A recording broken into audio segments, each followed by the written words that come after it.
grand ay milliers de milliards du ay caaxaan de. c'est important. jàppal nit ni ñi nga xam ne dañoo am problème ak yoon jàppal ni ba tey du ñii ñoo leen créer ay dossiers seeni dossier la ñoom. dinañ ci ñëw. waa kay dama lay leeralal rek seeni dossier la ñoom. fa nga yemoon nga taxaw foofu dafa am solo. waaw ñu ngi dikkaat ci yow ñu wéyale ci point boobu noonu. incha allah mu soufflé tuuti. waaw. grand Abbas. mu mel ni bëgguñu koon dagg sax ci exposé gi muy def. koy jox mu wax sama grand la. léegi nag Abbas. un an tandem Sonko Diomaye comme moom il est expert ci domaine bii mu doon leeral nii. yow it ñu bàyyi la kàddu gi nga xool boobaak léegi ndax li ñeen ñi jàpp ni ñii kat est-ce que jar nañoo rafet njot ci 5 ans yi li ñu bëgg dinañ ko def yow tey ban appréciation nga amagum ci at yi nga xamante ni ñoom defagum nañ ko ak ci jalon yi nga xamante ni tey posé nañ ko. bi si njëkk may saluer effectivement sa démarche intellectuelle. merci. ci d'abord cadre bi nga xamante ne moom moo ko ñeel wane na ci expertise parce que gisuma ko fenn fu mu yoree kayit muy xuus ak di génne la muy wax daf ko tënk ci xam-xam bu dëppoo ak bu ñuy def une petite introspection ak li Jean-Pierre on l'a waxoon nee na les peuples de l'Afrique sont comme un mendiant assis sur une montagne d'or une montagne d'or loolu nag dama jàpp ni que ni réflexion la mooy aujourd'hui ñun lu nu am yépp comme mine comme ressource énergétique comme avantage au plan social dafa mel ni jëriñoo ñu si à 100%. loolu nag dafa wone li nga xamante ne moo ñu naxasal ci wàllu koom-koom. tout à fait ci wàllu mine. ci wàllu industrie et cetera et cetera. loolu nag bu ñu ko seetloo dafa mel ni dafa am ñaari code yoo xam ne au lieu que mu enrichir ñu. mais daf ñu gën a diigal. vraiment muy le code minier. muy le code de l'environnement. de l'environnement. grave ça. boo xoolee réew yi nga xam ne dañu dem ci kanam. seen ñaari code yooyu. dañ koo exploiter à 100%. ñun nag exploité wuñu ko à 100%. li ñuy dal grand c'est scandaleux. c'est très scandaleux. parce que tey jii boo jëlee ne serait-ce que le code minier. oui. mënoon na nekk le tête de pont bi nga xamante ne day propulser Sénégal. vraiment. parce que foofu du code yoo xamante ni boo xoolee dans l'encadrement financier day wax ay centaines de millions. ay milliards rek lay wax. ay milliards rek le code minier lu ci gën a néew ay centaines et des centaines de milliards la nga xool buñ ko encadrer est-ce que nañ ko waroon a jëriñoo nañ ko waaw wala déet man dama naan déet parce que fam ñu waroon a yóbbu àgguñu fa nga dem ci région yi nga xamante ne moom la ñu gën a gis muy Matam muy Kédougou ba ci tey jii yeneen gox yoo xamante ni ñu ngi fay wax pétrole ñu ngi fay wax gaz àgguñu fa yóbbuwuñu fa nga xamante ne fa la ñu war a yóbbu loolu nag lu ko waral mooy jàpp naa ni bi ñuy tënk code yooyu le dañu jël la leen intéressé def ko ñoom ci seeni intérêt personnel mais defuñu ko ci intérêt général parce que bu ñu ko defoon ci intérêt général région yu mel na Kédougou kon tey jii ñëpp fa la ñu doon daw dem uti ci mais mënuñu fa daw dem parce que la nga waxoon léegi muy RSE la responsabilité sociétale des entreprises ah grand. ana lan lañ fa waroon a def tey jii Néné Facha ñu ngi koy tudd mais ñu ngi tudd yeneen zone yoo xamante ni dañu waroon rafetal seen xar kanam mais mënuñu ko nga dem ci zone yu mel na tey jii des zones aurifères lan nga fay gis mais de la pauvreté extrême alors que bu ñuy tënk code yooyu le dañu ni woon région yooyu tey jii waroon nañ leen mën a dimbali au plan de l'investissement mais gisuñu ko waroon nañ leen mën a dimbali au plan sanitaire gisuñu ko waroon nañ leen mën a dimbali dans l'exploitation ba nga xamante ni entité yi nga xam ne ñoo fa nekk yor nguur lu ci mel ne mairie yi tey jii dinañ doon gën a gis seen bopp ñu delloo leen ressources yi nga xamante ne mais code minier bi dina ko mën a indi gisuñu ko tey jii nag Sénégal toll ci jooyanti code yi nan lañ koy renégocier ba nga xam ni lan ci am dina am njeexital ci ñi nga xamante ne ñoo fay yeewoo dina am njeexital ci entreprise yi nga xamante ne ñoo fa taxaw dina am njeexital ci wàllu emploi dina am njeexital ci wàllu jeunesse loolu nag dama yaakaar ni que ni un des artisans bi nga xam ne daf ko mës di jooy muy le ministre Moustapha Guirassy ah sandil rek saa yi sandil voilà très bien ay kii la ñu jarul la jaajëf waay ci ndox mi yàlla na mu seddee yàlla am njeexital ci su ñun donc yaa Moussa man de gëm naa ni tey ji lu jëm ci wàllu miin doon na li nga xamante ne moo war a propulser Sénégal wallaahi waaye amul ñii yàlla leen yàlla may kattan gi nga xamante ne la fa nekkoon ci ay manquement dinañ ko redresser waat Inch'Allah. pour que Sénégal mën a nekk sur la voie du développement incha allah waaye beneen affaire bi man dama fekkee le réseau gazier du Sénégal RGS tënk RGS tënk ab xaatim moom ak APIX macha allah. jour boobu yàlla defoon maa nga fa woon ñu ni exploitation bi ci yoon yi nga xam ne moom la war a jaar nan la ñuy def ba jooyanti ko pour que mu mën a jëriñ nit ñi loolu rek yaakaar naa c'est un défi majeur nan la ñuy def ba renforcer la démarche stratégique pour que gaz bi mën a jëriñ Sénégalais yi waxuñu ñu exporter ko de mais pour que mu jëriñ Sénégalais yi d'abord Ah, parce que moo ñu jaaxal. waaw le plus souvent ressources yi ñoom du ñu jëriñ. mais dama la ni toog nañu fii ñu dégg benn avion yëpp na ay te tubaab danaan charité bien ordonnée. commence par soi-même waaye nag Sénégal loolu musuñu ko am parce que li Sambata leeral am na solo. Mais bu jéggi moo kon tax boobaak la- léegi daal doo ñi ngi jëriñoo ñun suñu kaw ñun ñu toog ne yàccaara. man la ma toog di ko déglu waaw tey jii dama ni waaw Sénégal or bi ñu yore waaw lu tax muy jëriñ bitim réew te jëriñuñu ñun vraiment. ñi nga xam ne ñooy yëngu ci wàllu or xeetu la la ñu mës di jooyanti mooy comptoir or ñooñ ko am yéex- comptoir or yéex na- maanaam tey nga bëgg a jënd or benn kilo nga dem jënd ko ba pare teg si mu yomba tamit. muy mais ñëpp mën a am non or. xam nga lan la or dafa di loo xamante ni du Sénégal mooy définir prix yi ah en directeur c'est vrai c'est des prix yoo xamante ni Sénégal dafay tënku ci fa mu toll ok ci bitim réew ay prix standard la prix standard la donc Sénégal nekkee tënk. or très bien or or kay ñëpp xam nañ ni au niveau saa jox ma ci exemple ndaw rek laa lay jox doguma ko waaw tey ji ñëpp xam nañ ni café tey gi ji da ci euro baax, waaw. te tey ji euro moom devise am moo booy xool moo ëpp bu dollar mais lan moo tax ñuy jëndee cours mondial bi nekk dollar Ouais. parce que réserve d'or yi nga xam ne États-Unis am na ko keneen amu moo ko fi ëpp très bien Eh, très bien or moo nekk ay level ah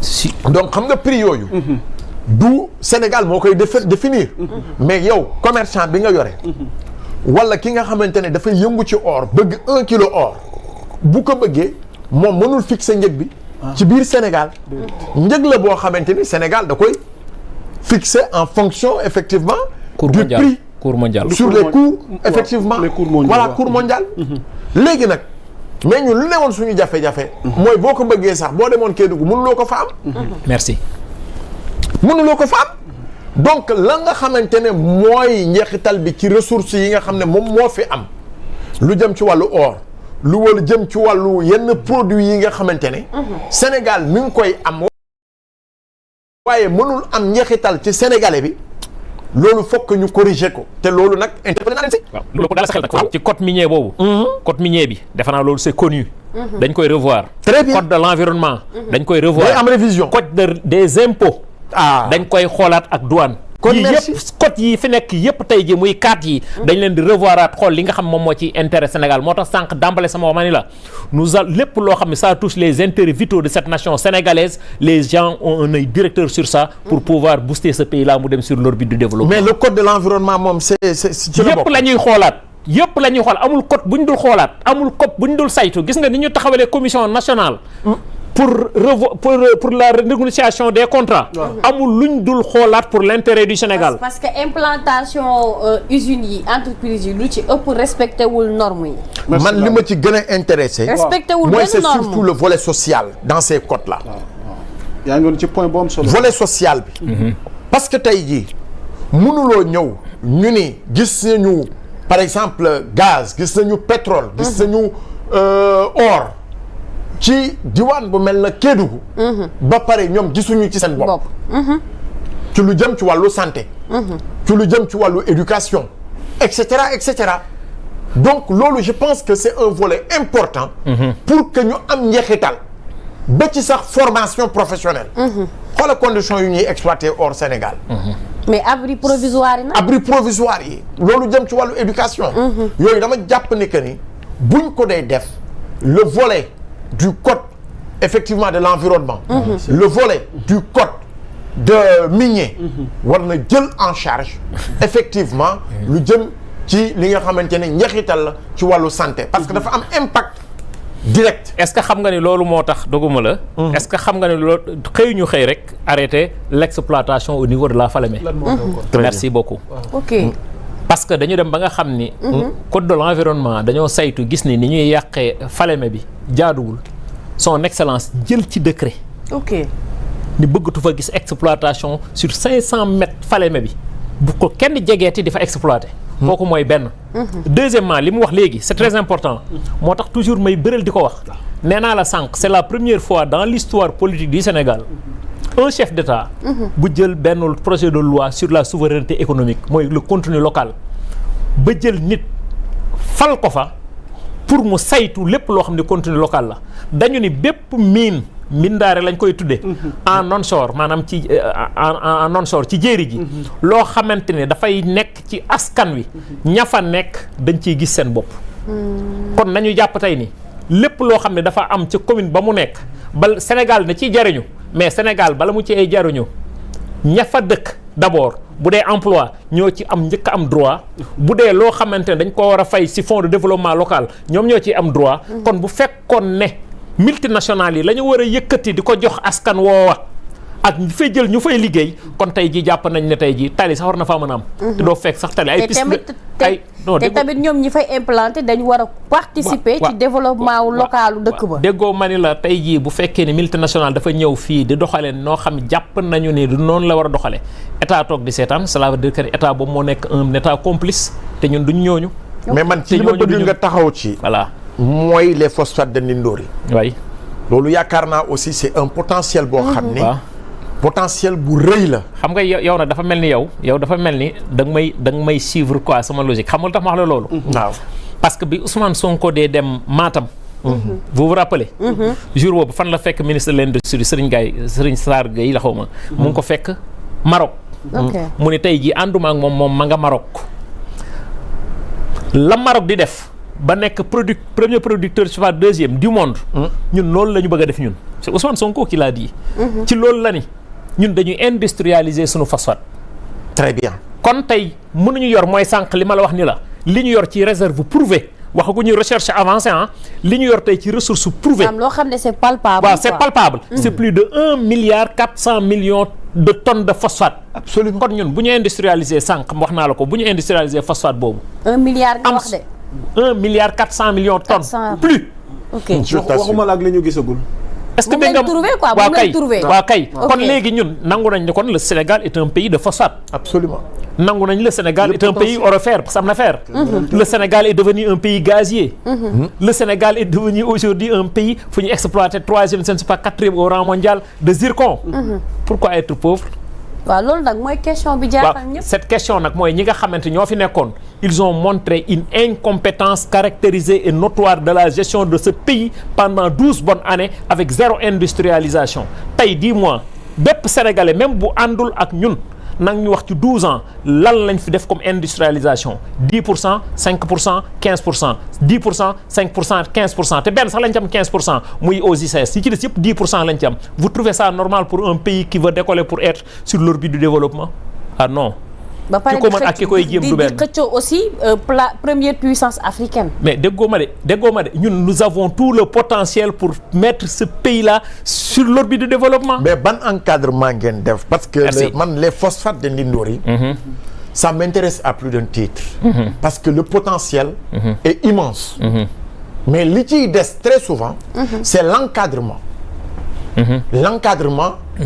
ba pare ngeen mën a permettre aux jeunes yu yeewoo ci secteur boobu ñu am des emplois yi nga xamante ne bon am na si yoo xam ne c'est des emplois professionnels yoo xam ne il faut une expertise ngeen importer leen mais li nga xamante ne c'est l'expertise la main d'œuvre est là accessible ngeen renforcer leen ci Matam sax ci ISEP boobu ngay wax waaw ISEP boobu bu Matam fa la ñuy jàngale géologie très bien xam nga kon mooy li ngay wax nii léegi même qualification bi laa wax mën nañ jël ci ñooñu parce que am nañ école boo xam ne ñu ngi leen ciy former. Absolument. mais pour dalal sa xel dinañ toogaat fii wax. mais loolu amoon na Kédougou mais ça n'a pas amutoon suivi mais grand. Les meilleurs textes du monde. Les meilleurs textes du monde.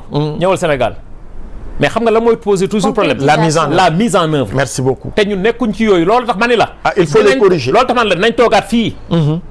Ousmane Sonko demul beneen dëkk wala feneen de. Matam bi ngay wax. fa la dem taxaw ni sunu phosphate dañ koy industrialiser defar fi engrais. très bien loolu nag bu amee cela veut dire que ni effectivement main d'œuvre bi day dugg. te la ngay industrialiser ak jaay brut defe naa industrialisation moo ëppal njëriñ Sénégal. absolument Sénégal jëm kanam. absolument en tout cas on attend. c'est important. alors la balaa nuy jàll kilifa gi. bu fekkee amoo looy dolli ci point boobu parce que nekk na point boo xamante ni donte sa domaine la mais soxal na askan wi. surtout ci un an tandem Diomaye bi. laal nga nag secteur bi nga xamante ni nag mooy sa domaine de prédilection muy secteur minier bi ak ressources naturelles yi ñu am alors tey un an yemul foofu rek. tey bokk na ci coût de la vie. am na ñu ko ñenn ñi jàngate. xëy na am na ay jéego yi ngeen ci def. alors foofu tam bëgg nañ ci am sa xalaat. effectivement alors donc tey noo jàngatee tey coût de la vie bi nga xamante ni tamit souvent ça fait débat. parce que souvent dañuy naan nguur yi dañu war a am fulla ak fayda mën a maîtriser marché bi. et que bañ a bàyyi ñenn ñi. ñuy mën a di jaayee nu mu leen neexee. te loolu du arranger maanaam askan wi. jaay boobu nu mu leen neexee boobu. waaw foofu laay tàmbalee. ayca. déjà yaa ngi koy suivre te xam naa gis nga actualité bi fu ñuy wutee 1000 personnes di leen teg ñuy contrôler ay prix. ça veut dire que ni kooku ñu ngi prévoir loo xamante ne xam nañ lan moo tax ñu mettre loolu en œuvre. dogguma la demee foofu nag am na lu fa xew. waaw lan moo fa xew. 1000 personnes ngeen soxla. waaw mais waxtu wi may wax ak yow. nous avons moins de 50 000 demandes yu dugg. ok xam nga lan moo am solo. waaw xam nga lan moo am solo pour def ko. pour def ko. xool les plus compétents comme ni ñu defoon ci nañ lañ ko waxee waay. ba aussi waaw yëpp maanaam mënuñoo mën benn affaire soxla 1000.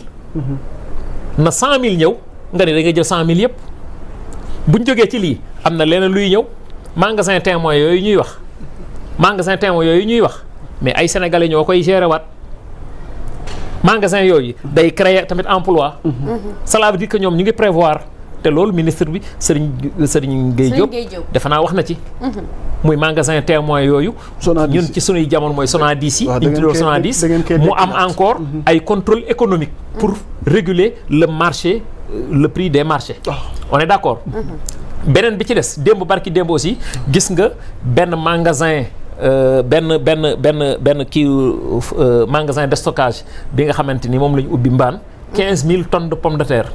ñu ni soxla nañ ci 40 xam nga loolu moom bu duggee Sénégal buñ ci ubbee 20 rek laa wax am ko pomme de terre am ko ci soble. séeréer yi dootuñu wax. boobu moom mooy féete na boor. kooku mooy ñaar. ñett beneen coow bi am. déglu nga ko ci passage maa ngi koy nuyu le promoteur la nu mu tudd Aziz Ndiaye. li mu wax ci ceeb bi. nit ñi di tëbaka dal.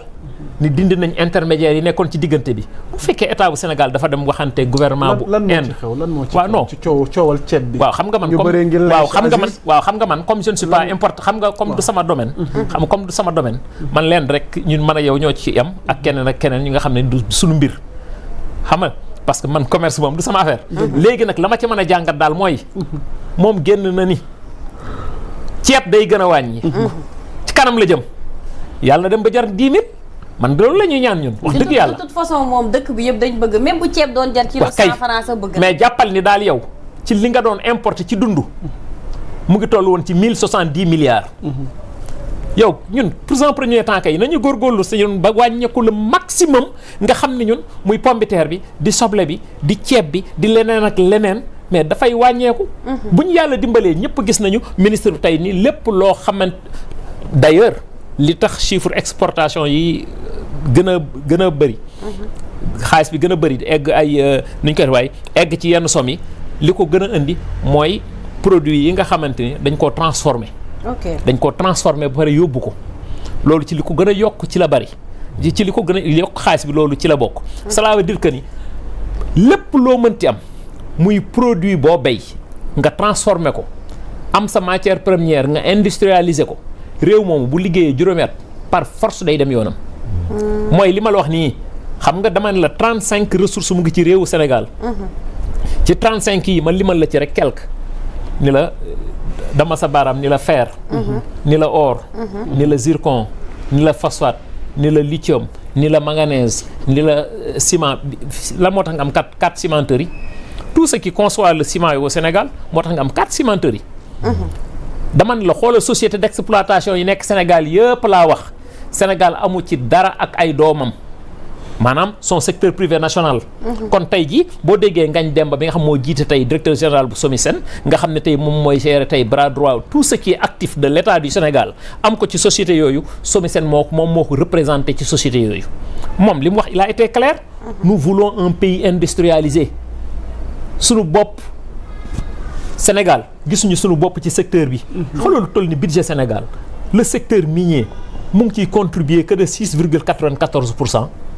xel war naa mën a nangu loolu cela veut dire que ñun suñu vision feneen lañ ko teg te bala ñu koy xam nañu dem ba année prochaine ñu war a génne kiiw ITE ne lañ ko waxee waaye rapport ITE lan lañ ñuy wax ay 365 milliards motul sax 400 milliards li ñu jëlee ci secteur minier bi ba année prochaine te war na ëpp non déggul ma année prochaine dinañ gisaat def comparaison yi ñu xool dëggantaan ñan ñooy liggéey ak ñan ñoo doon fooy askan wi dans les normes sax riz local bi moo war a gën a moins cher. waaw non c'est juste pour vous dire que tey ñun dund lan la pour looy dunde du mbay ah yow fii littoral bi du fii ba Saint-Louis fii lu fa dul sax ci légume nga jële Saint-Louis ba Bakel tu as 240 000 hectares la verte Casamance waxaale wuñ ko à l'intérieur du pays lan moo leen manqué du ndox waxaale wuñ ko tey ji ñaata ngay dégg tey ji projet yi nga xam ne moom la ñu wax ne tey dañ koy def daar 85 châteaux d'eau forage yi 89 forage mais loolu bu amee réew mi am ndox am suuf am ay ndaw yu mën a liggéey am gaz ah ñu booster ko ci centrale yi utiliser gaz boobu solaire bi nee naa la mu ngi fi gaz to industrie gaz to power yëpp am fi mais pourquoi ne pas aller de l'avant par force c'est une obligation loolu tax man la sànq nous avons des gouvernants yi nga xam ne dañuy prôner ce patriotisme économique gis nga sa patriotisme économique là buñ ko prôner dañuy dem suñu yoon moo tax ñaari yi ñun dañ koo gëm c'est important mooy des politiques structurelles et non conjoncturelles des économies endogènes et non exogènes ñaar yii ñun moom la ñu làmboo pour yóbbu Sénégal fi nga xam ne fële fi lañ ko bëgg a yóbbu macha allah patriotisme économique boobu mu wax parce que ku ne xam na ni régime bi bokk na ci jafe-jafe yi nga xamante ni moom lañ tàmbaleeg seen nguur mooy gestion finance publique alors ñu taxawal pool judiciaire financier bi laal la ci yow laa jëm mu am liggéey gu mu tàmbale mais dafa am débat gu ci jurdu ci wàllu médiation pénale mu mel ni soxna Aminata